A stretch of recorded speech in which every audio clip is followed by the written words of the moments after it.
This is in response to a video with the title Alcoholics Anonymous Destroying the Social Lives of Thousands.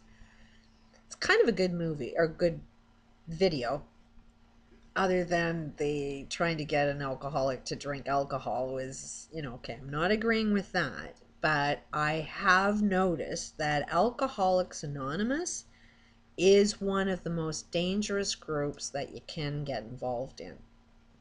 And why? And it's because they teach you how to block problems. They think it's all about, oh, I'm sorry I did this and I'm sorry I did that, and trying to do something different with their lives. Um, it's all about suppressing the problems. If you are addicted to something, what's causing your addiction? What's causing you to need a drink all of the time? What causes me to need a cigarette? There's a cause there. And nobody wants to face the causes. And that's how we block our problems, is by not looking at the causes of why we drink. The only thing that AA does is make you responsible for the behaviors while you drink. But chances are the reason why you drink is out there in society doing something to you, making you drink. Or it's how you react to how society treats you that makes you drink. You ultimately have power over yourself, but you need tools to know how to overcome something like that, and AA does not provide you those tools.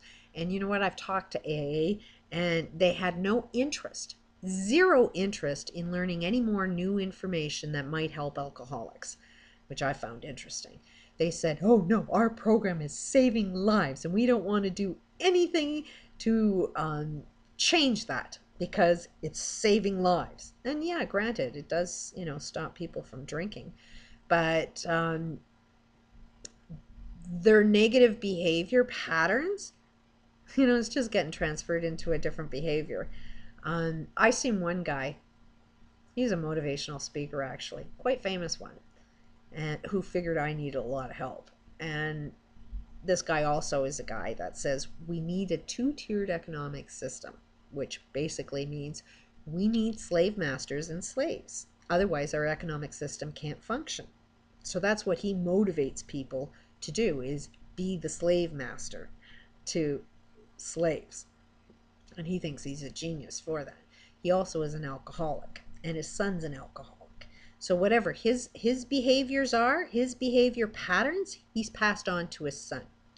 And, he's recovered AA. That's how he got into motivational speaking. So you go to AA, find out how to do everything wrong, and then develop a motivational career, and then teach everybody how to do everything wrong. And it's just that they're missing information. They don't realize that there's a cause, even though I think that's pretty obvious, that if you hit yourself over the head with a hammer and get a headache, the cause of your headache is going to be hitting your head with a hammer. Stop hitting your head and you'll get rid of the headache. There's a cause to everything. Everything is causal. Everything is causal.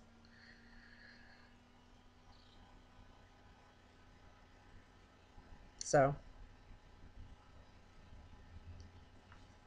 I lost my train of thought. And it's really funny because anytime you lose your train of thought, it's like, okay, what was my next point? And then it's like, because you're like, oh my God, I'm on video, I can't lose my point. The mind goes blank just because you don't want it to go blank. And people say I'm a natural. Well, there's a natural phenomena. Sometimes when you want to do it, just flow and it stops the brain. But anyways, it is about dealing with addictions, and this guy getting back on track. This guy, how he treats his son with his addiction is, he accepts him and gives him lots of love and lots of understanding, as his son has his father's disease. And this motivational speaker, as I'm having my own family problems that as a mother I feel responsibility to participate in the family solutions. This guy's trying to tell me don't participate in family solutions. Just be understanding and loving and, let them figure it out. And I think that's wrong. Um, I realize, just like, trying to tell any alcoholic to stop drinking is, are they going to listen to you? No. But if you're saying the right words, if you're participating in the solution, then I think that's pointing in a different direction. For me, like it is really hard to communicate with people who don't want to find out what the truth is. So, my responsibility in trying to fix my family, dysfunctions, when you see it globally, it's society, so it's like, okay, can't talk to the people with the problems, but I can maybe send out more information so maybe socially will make a difference. There's no way that this would have worked 20, 30 years ago. We needed this global collapse because anything that I have got to complain about, nobody'd be interested in. 20 years ago, anybody that had serious problems, 0 people were interested in. But it's now only while we have a global collapse, now that it's starting to affect more people, now we're a little bit interested. So now it's time to start doing something completely different.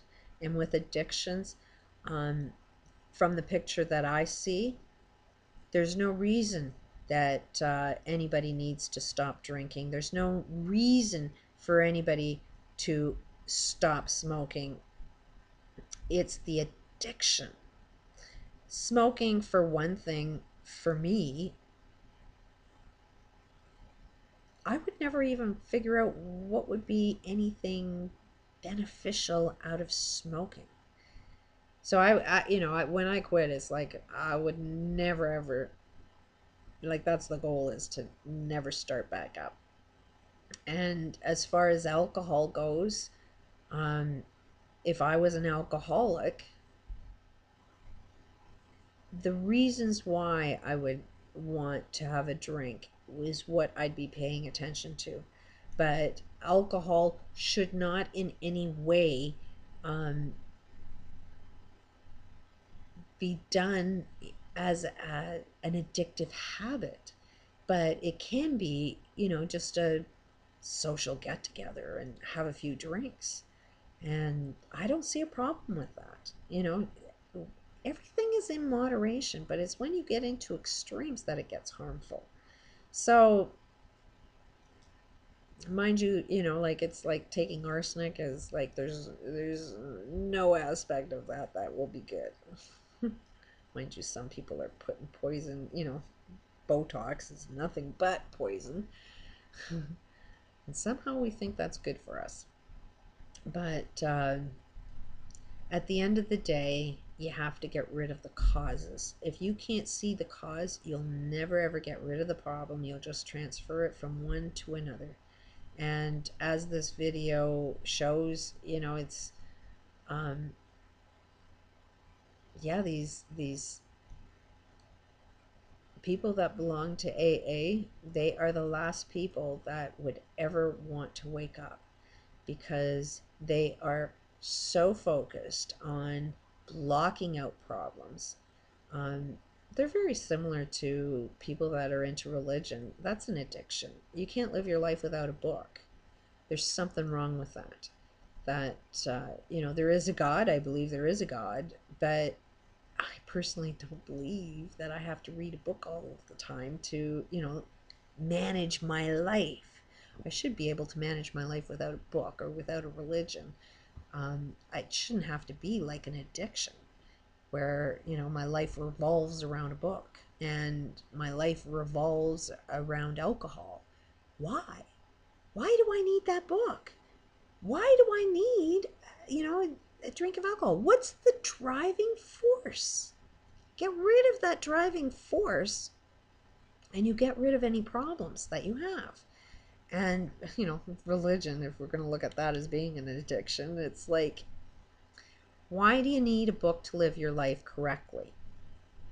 Obviously you want something good, and that book says this is the way, to do everything good. Well, if you read the book once, can't you put it down and just live it? Like, do you need to be talking about it all of the time? Do you have to have this driving force to get everybody addicted to a book?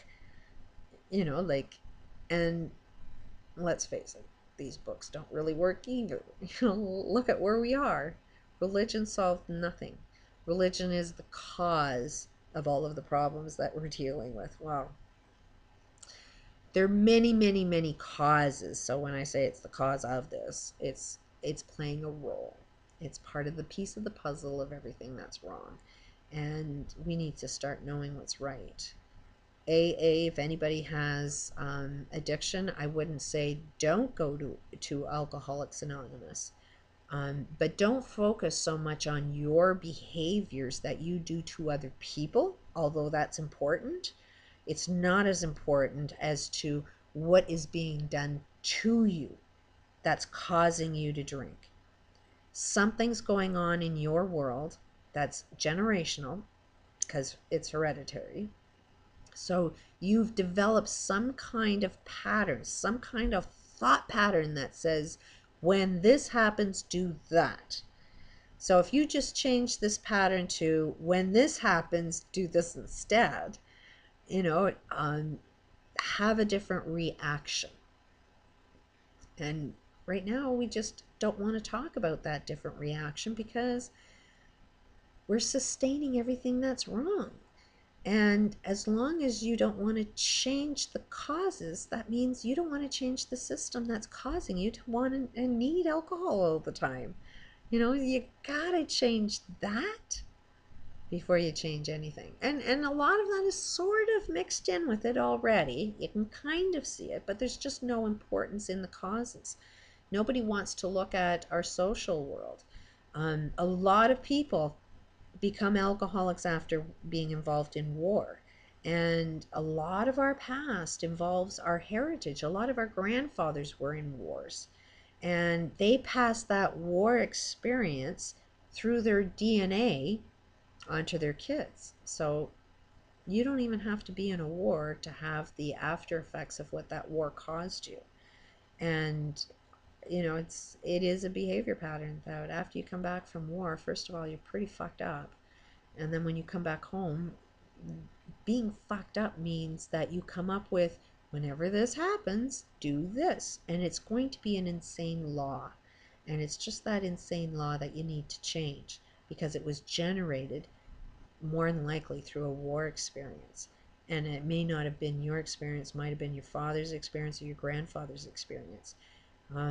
But find out what that rule is, because you've learned that it's been programmed into you from your heritage, and you need to sort of wake up from that, realize what is the cause of why you drink, and cure the cause. You cure the illness. Personally, I do think that if anybody's seen how much harm alcohol does do to your life, more than likely people, won't even touch another drink just because they see how much harm it has done to their lives. And it's that harm that makes them be revolted by the alcohol. And to a certain extent, I do think it is a personal death wish to not look at it that way. Peace out.